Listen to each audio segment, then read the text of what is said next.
Ok, buenas noches, colegas. Mi nombre es Juan Osorio, médico residente de urología del Hospital Rafael Hernández en David Chiriquí. Y es un placer para mí conversarles hoy sobre el manejo del cáncer vesical no urotelial, las variantes histopatológicas y qué controversias existen con respecto a este manejo. Puntos clave que vamos a tomar el día de hoy, aparte de una leve introducción sobre este tipo de tumores, son los tumores, las variantes histológicas de los uroteliales, los tumores no uroteliales, qué dicen las guías sobre esto y un pequeño algoritmo al final que explica o resume todo. En cuanto a la introducción, ya sabemos de todas las charlas magistrales que hemos escuchado de mis compañeros anteriormente, que el 80% de los tumores vesicales está representado normalmente por una histopatología urotelial. Pero hoy nos vamos a enfocar principalmente en el 10 al 25% que corresponde a las variantes no uroteliales.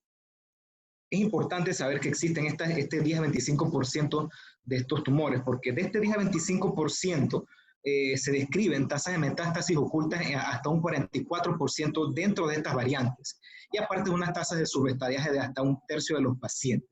Esto nos lleva entonces a la necesidad de un tratamiento más agresivo para las mismas. Ahora bien, ¿qué controversias existen? Las principales controversias que existen con respecto a este tipo de variante histopatológica es: ¿se hace la quimioterapia adyuvante? ¿Se hace la quimioterapia adyuvante? ¿Se hace radioterapia previo? ¿Se hace radioterapia post? Vamos a empezar hablando, porque para poder al final hacer un resumen de todas las variantes, eso incluye también dentro de los uroteliales el manejo pertinente. Una variante de los uroteliales es la diferenciación glandular o escamosa. Un problema que tenemos con este tipo de diferenciación histológica es que la mayoría de los estudios son retrospectivos. Pero algo que tenemos que saber es que existe, es porque la mayoría de estos pacientes van a presentar una invasión muscular al 70% de la presentación. Aparte de esto, de 8 al 15% van a invadir la lámina propia, y vamos a descubrir que al momento del diagnóstico estos pacientes van a presentar un alto grado. ¿Esto en qué se va a traducir? En que estos pacientes tenemos que hacer algo más aparte del RTU, tenemos que ofrecerle una nueva dosis de BCG. ¿Qué es lo que tenemos que hacer? Este estudio de Kim y colaboradores del 2012, un poco antiguo, que estudia el impacto de que una variante urotelial tenga diferenciación escamosa o glandular a la hora de compararlo con una cistectomía radical. Ellos investigaron cuál es el desenlace global de pacientes tratados con cistectomía por carcinoma urotelial puro versus carcinoma urotelial que tengan esta diferenciación. Este estudio involucró 1.013 pacientes, de los cuales el 72% era un carcinoma urotelial puro y un 17% incluía algunas de estas dos diferenciaciones histológicas previas. Ellos se dieron cuenta que al presentar estas variantes histopatológicas, estos pacientes tienen más probabilidades de presentar un T3 o un T4 a la hora de compararlos con un carcinoma urotelial puro, un 70 versus un 38%. Y no solamente una mayor invasión, sino también presencia de nódulos positivos, un 20% versus un 15%. Este estudio se le dio seguimiento por 11 años. Al darle seguimiento por los 11 años, se dieron cuenta que a la hora de comparar la supervivencia específica fue estadísticamente la misma, sin una diferencia, 50 versus 51% a la hora de ver estas dos variantes. Lo que sí se dieron cuenta por este estudio es que estos pacientes con esta diferenciación van a tener una mayor tasa de enfermedad extravesical, pero si bien es cierto, no estaba asociado a un peor pronóstico de supervivencia, son pacientes que está recomendado hacerle una cistectomía temprana. Estos pacientes, aquí vemos una tabla donde vemos que estadísticamente significativo presentaban una mayor invasión linfovascular y una mayor extensión del mismo. Otra diferenciación importante mencionar es la diferenciación micropapilar. Esta es una diferenciación que ocurre entre un 0.6 a 1% de todos los tumores, y algo característico es que tiene una similitud histológica con lo que es el carcinoma papilar seroso de ovario. Estos pacientes tienen una menor tasa de supervivencia a los 5 años a la hora de compararlo con un carcinoma urotelial puro, y aparte tiene una mayor tasa de recurrencia e invasión linfovascular. Es importante saber que si en la muestra nos llega que tiene un componente micropapilar, este es un paciente que ya de por sí tenemos que categorizarlo como un paciente de alto riesgo, ya que va a tener casi un 50% metástasis linfática y un 35% metástasis a distancia. Y lo más importante, estos pacientes van a tener una respuesta limitada al BCG. 67% va a progresar a pesar de hacer la terapia intravesical. O sea que estos son pacientes que no nos podemos quedar cortos y conformarnos con un BCG. Este otro estudio del 2007, un poco más actualizado, del MD Anderson Cancer Center, donde evaluaron 100 pacientes, un estudio retrospectivo. Este estudio se evaluó la supervivencia global a los 5 años. Se hicieron cuenta que era un 51% versus a los 10 años que era 24%. Esta es la serie más grande de pacientes estudiados con esta variante histológica. Involucró pacientes desde 1989 hasta el 2004. ¿Y por qué es importante este estudio? Porque este estudio demostró que el BCG en la variante micropapilar no es útil. O sea, el 35% de estos pacientes recibieron terapia intravesical con BCG y 8 meses después, el 67% desarrolló una progresión de la enfermedad a una musculoinvasión y un 22% desarrolló metástasis a distancia. ¿Qué podemos concluir con esto? La variante micropapilar de los uroteliales son tumores que la tasa de supervivencia va a estar disminuida. No se logró demostrar en este estudio algún beneficio de usar quimioterapia neoadyuvante, por lo que se traduce en cistectomía radical expedita. Este otro estudio, donde evaluó 72 pacientes entre 1998 y 2008, se dieron cuenta que a la hora de obtener la muestra y darnos cuenta que tenía una variante micropapilar, el 35% tenía metástasis al momento del diagnóstico y un 81% presentaba invasión vascular. Ahora ellos se preguntaron, ¿es importante el porcentaje histológico o qué porcentaje de la muestra global tiene un componente micropapilar? Esto influye en la recurrencia y la supervivencia.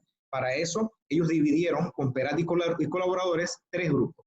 Un grupo que tenía menos del 10% de la muestra total, entre 10 y 49% y más del 50% micropapilar. Y se dieron cuenta que si está asociado a un carcinoma in situ y tiene más del 10% de la muestra, estos pacientes que les va a ir mal, tienen un peor pronóstico.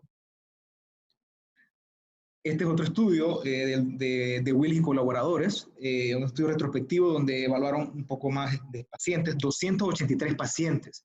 Los dividieron en 2 brazos, un brazo A que recibió BCG, un brazo B que le hicieron cistectomía radical inmediata. El brazo A tuvo resultados alarmantes. El 75% tuvo recurrencia, el 45% tuvo progresión y 35% presentó invasión linfática. A diferencia del brazo B, ese paciente a todos le hicieron una cistectomía radical inmediata y tuvieron un 100% supervivencia específica a la enfermedad a los 5 años. Por esto es que las guías actuales recomiendan una cistectomía inmediata. Aquí vemos este caplamero donde vemos cómo se diferencia la recurrencia o la supervivencia libre de enfermedad, y vemos que es estadísticamente significativo en cuanto a meses. Si nosotros atrasamos la cistectomía o la hacemos de manera expedita.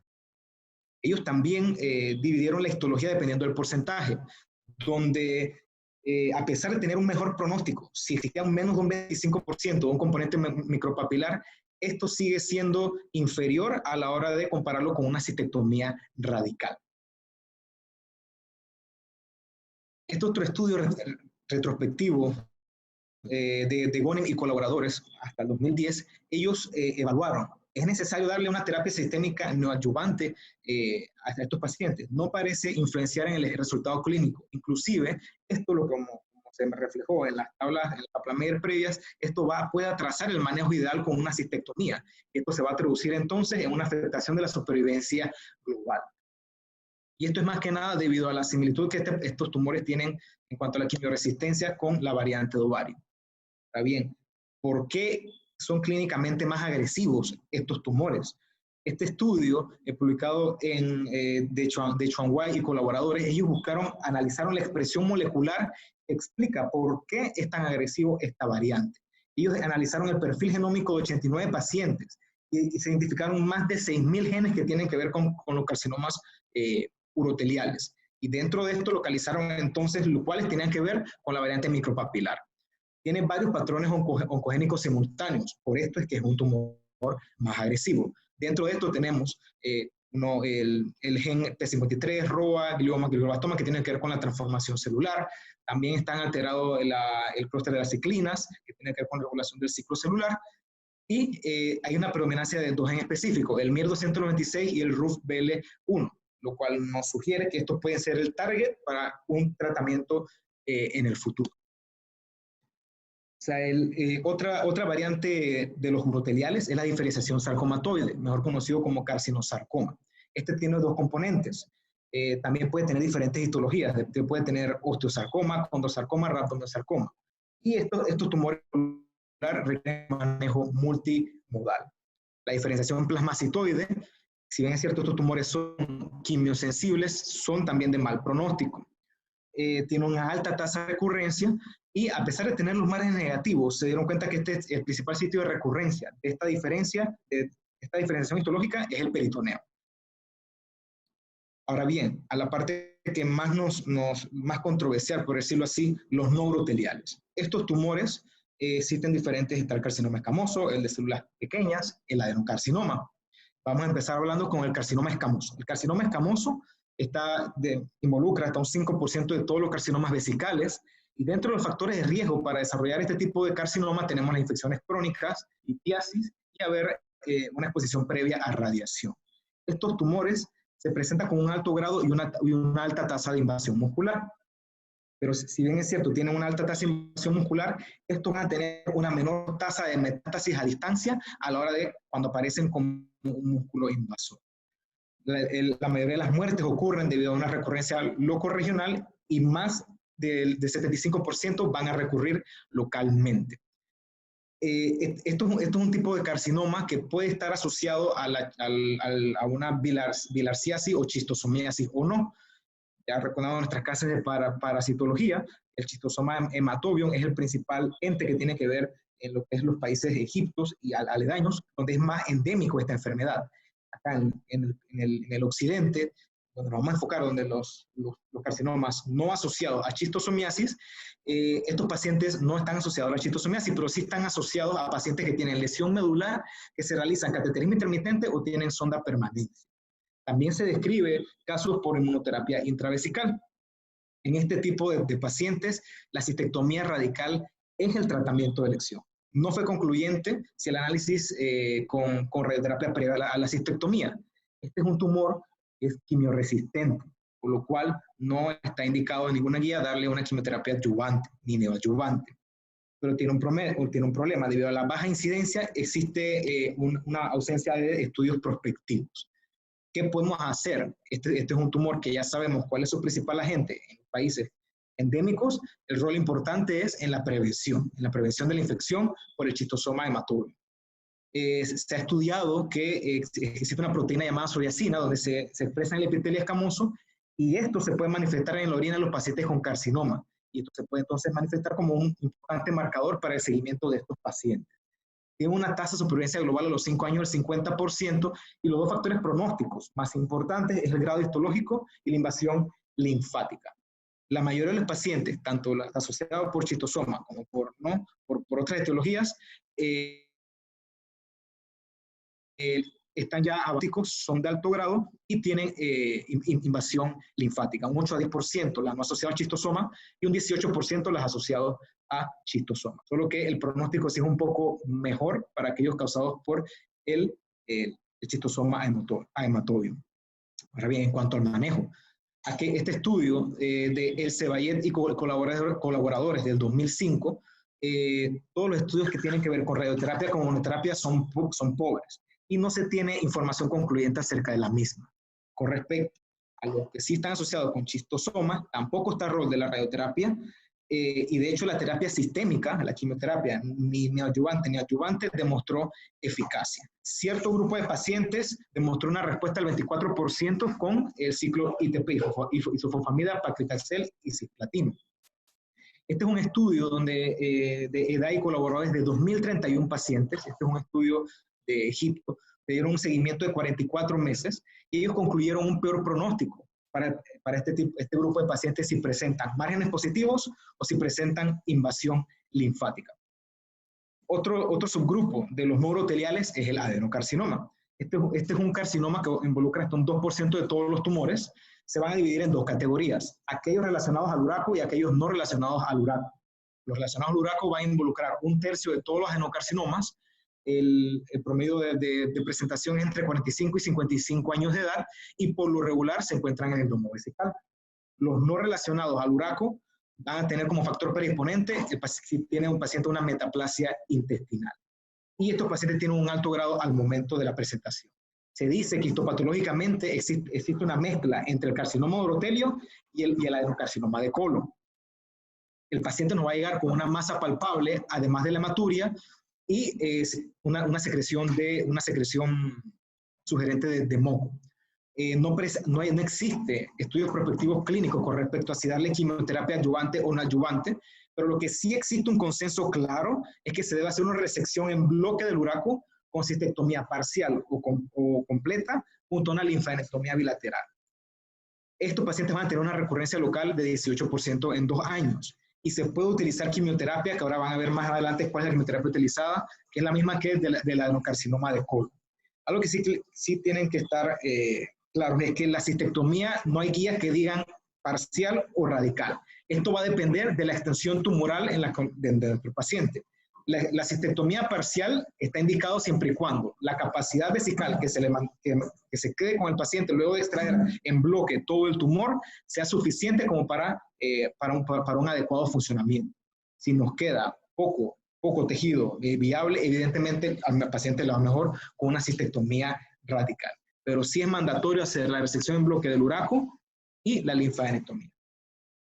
Existe el adenocarcinoma del vesical primario, donde este paciente suele ser unifocal, van a tener una característica gelatinosa debido a la producción de mucina, y estos pacientes deben realizarse el diagnóstico luego de haber excluido una invasión secundaria, ya sea por colon, próstata o endometrio. ¿Cómo llegar a un diagnóstico? Saber si estamos ante un adenocarcinoma de uraco o no de uraco. Existen 2 clasificaciones, básicamente la de Wheeler, donde daban ciertas características, ciertos criterios para poder llegar a un diagnóstico de un adenocarcinoma secundario uraco. Básicamente un tumor localizado en el domo de la vejiga, que no tenga cistitis glandularis, que tenga invasión muscular, que evidentemente tenga remanente de uraco, que tenga la masa suprapúbica y crecimiento a través de la pared hacia el espacio de Retzius. Johnson más adelante modificó todos estos criterios sospechosos y lo limitó a 4 puntos. Tumor localizado en el domo vesical, una diferenciación entre el tumor y la superficie y haber excluido un adenocarcinoma secundario. Siendo así, entonces, 4 estadios de enfermedad, donde el estadio 3 y el estadio 4 son de peor pronóstico y esto va a depender de cuál es la localización del mismo. La mayoría de los pacientes con adenocarcinoma van a tener musculoinvasión, por lo cual no está indicado hacer un second look ni una RRTU. Estos pacientes se tienen que tratar con una cistectomía radical para la resección en bloque más la linfadenectomía. La eficacia de la radioterapia es menor como monoterapia y el régimen quimioterapéutico usado para el urotelial con cisplatino no tiene impacto en el adenocarcinoma. Este estudio retrospectivo entre 1988 y 2006 ellos no encontraron diferencia significativa en cuanto a la mortalidad específica a la hora de comparar un adenocarcinoma versus un carcinoma urotelial estricto. Pero sí se dieron cuenta, y estadísticamente significativo, que estaba ante una mayor invasión, presencia de nódulos, y es por esto que está indicado hacer la cistectomía de manera inmediata. Este otro estudio de Siefker y colaboradores, ellos, aparte de lo que ya había comentado previamente, les quise traer esto que es muy relevante. La resección en bloque del ombligo es mandatoria, ya que un 7% de los pacientes presenta invasión al momento del diagnóstico. No existen recomendaciones para el tratamiento con quimioterapia en caso de enfermedad metastásica, y estos pacientes por lo regular tienen una sobrevida de hasta 24 meses. Debido a que tiene una similitud, por decirlo así, con el adenocarcinoma de colon, hay targets como el bevacizumab, inhibidores de factor de crecimiento epidérmico, que, por decirlo así, sería el futuro de tratamiento para este tipo de pacientes. Pero lastimosamente, debido a la baja incidencia, estos son pacientes que no tenemos un gran clúster. Los autores no recomiendan el uso de una terapia no adyuvante o adyuvante en casos que sean resecables y nódulos negativos. Si bien es cierto, la cirugía, la que conocemos, es la abierta, también se puede hacer, podemos usar una técnica laparoscópica o inclusive una técnica por robot. Ambas, las 3, no han mostrado diferencias significativas siempre y cuando se mantenga la misma premisa: cistectomía, resección en bloque del uraco, más la linfadenectomía. ¿Cómo se maneja? Este es un estudio de hace 2 meses, publicado por Jamilov y colaboradores, donde ellos evaluaron el manejo del cáncer urocal. Existe un grupo que se llama GOMCU, donde hay oncólogos en Canadá, donde ellos no identificaron diferencia significativa a la hora de realizar una cistectomía parcial versus radical.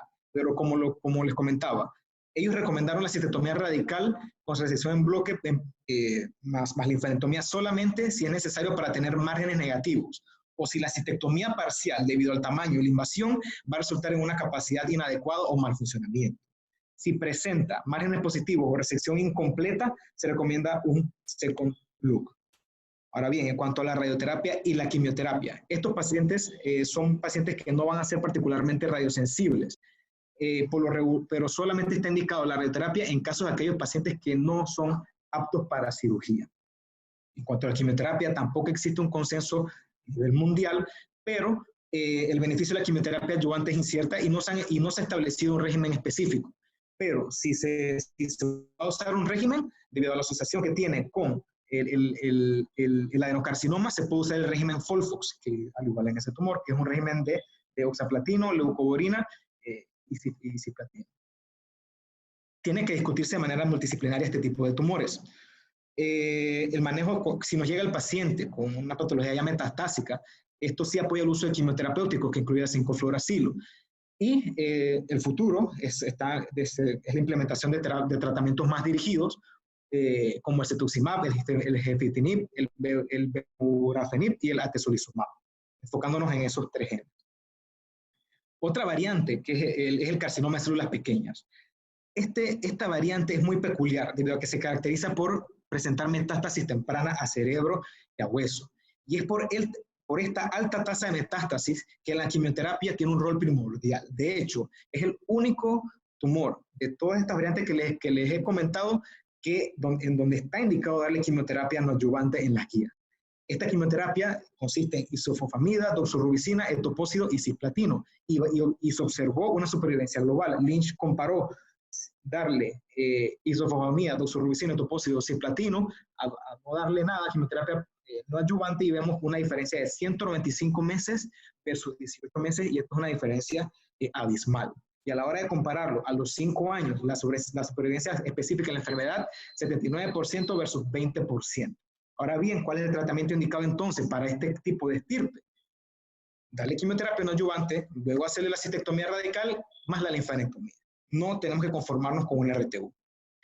Postergar la adyuvancia, hacer la cistectomía y darle quimioterapia luego de la cirugía, esto va a permitir el desarrollo de micrometástasis, y eso lo vemos en esta Kaplan-Meier. El número de ciclos óptimos es incierto, sin embargo, 18 ciclos es un parámetro bastante utilizado. A diferencia de su contraparte pulmonar, de las células pequeñas, estos no son tumores radiosensibles. La quimioradiación no está indicada solamente cuando presenta metástasis cerebrales y tiene una alta asociación a carcinoma in situ. Este fue un estudio que demostró que darle quimioterapia no adyuvante le va muchísimo mejor, pero lo vemos en la Kaplan-Meier, versus darle quimioterapia adyuvante. Este estirpe va a presentar invasión muscular y un 67% va a presentar metástasis sistémicas, hígado, hueso y cerebro. Existen diferentes estudios donde tratan de comparar el tratamiento del carcinoma de células pequeñas de vejiga versus el carcinoma de células pequeñas de pulmón, y básicamente aquí el futuro. El estudio Checkmate 032 es un estudio multicéntrico, pero que se encuentra en fase 2, donde ellos le compararon darle nivolumab solo versus nivolumab más ipilimumab en carcinoma recurrente, y a los pacientes la teoría es que le va mejor. Estos estudios, lo que vienen a continuación, van a comparar entonces el tratamiento quimioterapéutico con carcinoma pulmonar y ver, debido a su similitud histológica, si nos funciona o no nos funciona a nuestros pacientes. ¿Por qué es importante saber a qué variante le ponemos quimioterapia no adyuvante? Este es un estudio bonito entre 2003 y 2012 de Betterlane, publicado en el 2019, donde solamente las variantes de células pequeñas son las únicas que se benefician de darle una quimioterapia no adyuvante. Las otras variantes, los adenocarcinomas, células escamosas o las otras diferenciaciones histológicas, no tienen una diferencia significativa, pero sí la vemos en la gráfica E, que sí es estadísticamente significativo la diferencia. ¿Cuál es el impacto de darle quimioterapia adyuvante? Existe una ausencia en cuanto al conocimiento de darle quimioterapia luego de la cistectomía a la mayoría de estos pacientes. Y este estudio de Berg y colaboradores demostraron que la única estirpe histológica que se beneficia de quimioterapia adyuvante es el carcinoma urotelial. No se observó una diferencia significativa en las otras variantes no uroteliales. Por lo cual, no está indicado darle quimioterapia, según este estudio, a este tipo de variantes histológicas. ¿Y cuál es la importancia de conocer las variantes histológicas? ¿Es o no es transicional, o no es un tumor transicional en nuestros pacientes? Este estudio, publicado en el 2006, demostró que la histología es un factor predictor independiente para valorar la progresión y para la mortalidad de nuestros pacientes. Por eso que es importante saber si es o no es transicional. ¿Y por qué también es importante saber esto? Porque ¿por qué pasan estas variantes histopatológicas? Existe algo que se llama histogénesis, donde existen dos principios por los cuales no todo va a ser carcinoma de células transicionales. Existe un principio donde hay una célula pluripotencial del urotelio que va a seguir la cadena de formar un cáncer escamoso, adenocarcinoma o subtipo glandular. Y un principio histogénico 2, donde la formación de este tipo de cáncer se debe debido a la formación de metaplasias previas, in situ. Esto orienta más a la teoría de la aplicación de las células pequeñas y el subtipo sarcomatoide. Ahora bien, ¿qué nos dicen las guías con respecto al manejo de estas variantes no uroteliales? Con respecto al escamoso puro, la guía de la agua no se ha demostrado beneficio de la quimioterapia no adyuvante y considerar la radioterapia post-op solamente en casos de márgenes positivos. Con respecto al adenocarcinoma, no se ha demostrado beneficio con quimioterapia, lo que sí está indicado es la citectomía parcial o completa, y considerar para los casos que sea un N positivo, quimioterapia adyuvante con FOLFOX o GEM-FLP. El FOLFOX, oxaliplatino, leucovorina, 5-fluoracilo, y el GEM-FLP, 5-fluoracilo, gemcitabina y cisplatina. Y el tumor de células pequeñas es el único tumor, como ya le había comentado, y está aceptado por la guía de la agua, en la que se le puede dar quimioradioterapia o quimioterapia no adyuvante, solamente en caso de enfermedad metastásica.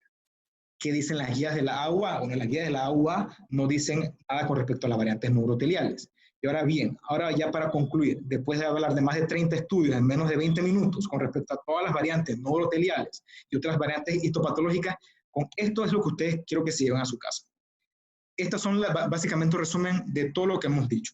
La única variante donde está indicado darle una quimioterapia no adyuvante y que ya no es motivo de controversia es el carcinoma de células pequeñas de vejiga. En el caso de los variantes escamosa puro o del adenocarcinoma, es mandatorio hacerle la citectomía, no prolongar el tiempo de una citectomía para darle quimioterapia porque ya vemos que no van a responder, y solamente darle quimioterapia en caso de adenocarcinoma con los dos esquemas que ya les comenté, cuando sean N positivo, y en el caso del escamoso puro, solo darle una adyuvancia con radioterapia en caso tal de que presente márgenes positivos. Y eso es lo que le traía el día de hoy. Muchas gracias.